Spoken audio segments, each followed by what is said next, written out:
बिस्मिल्लाहिर्रहमानिर्रहीम। अस्सलाम वालेकुम। कैसे हैं आप सब? उम्मीद है आप ठीक होंगे, खैरियत से होंगे। अल्लाह करीम आपको सलामत रखे। हमेशा की तरह इस व्लॉग का आगाज़ भी एक अच्छी बात से होना चाहिए। वो अच्छी बात यह है कि अच्छे दिनों के लिए बुरे दिनों से लड़ना पड़ता है। जी बिल्कुल, जद्दोजहद करनी पड़ेगी, कोशिश करनी पड़ेगी, तो ही अच्छे दिन आएंगे।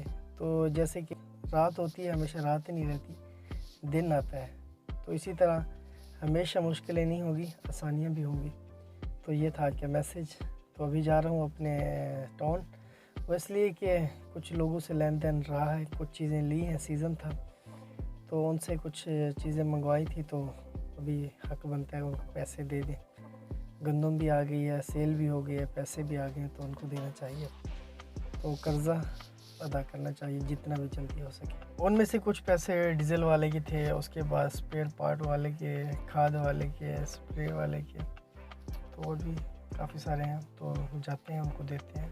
बिस्मिल्लाहिर्रहमानिर्रहीम।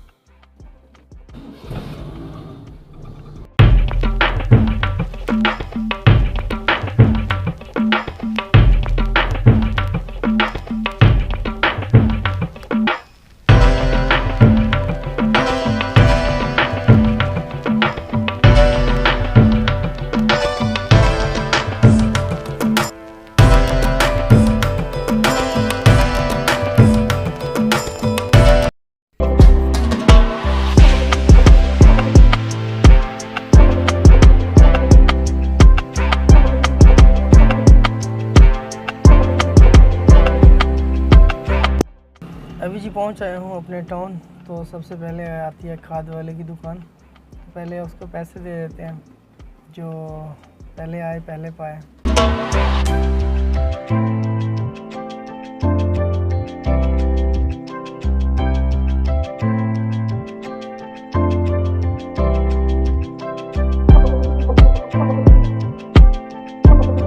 खाद वाले के जो पैसे देने थे वो तो गए हैं, वो अभी देने हैं कपड़े वाले के। हम कपड़े भी लिए थे ना, तो उसके पैसे देते हैं।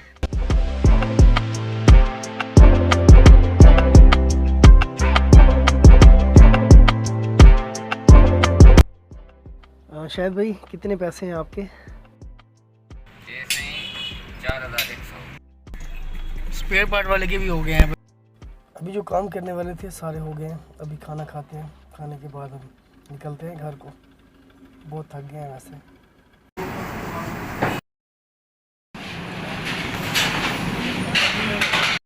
तो खाना भी अल्हम्दुलिल्लाह खा लिया है, तो काम भी हो गए हैं। तो इस व्लॉग को यहाँ पे करते हैं ख़त्म। तो अपना बहुत सारा ख्याल रखिए, दुआओं में याद रखिए। इसके अलावा एक और बात वो ये कि कर्ज़ कभी माफ़ी नहीं है। वो माफ़ करने वाला कर दे, लेने वाला तो वो और बात है। लेकिन अगर आप ज़िंदगी में किसी का कर्ज़ देना है तो जल्दी से अदा कीजिए। तो ज़रूरी है कि अपनी ज़िंदगी में ऐसे मामलात जल्द हो जाने चाहिए। तो अपना बहुत सारा ख्याल रखिए। अल्लाह हाफ़िज़।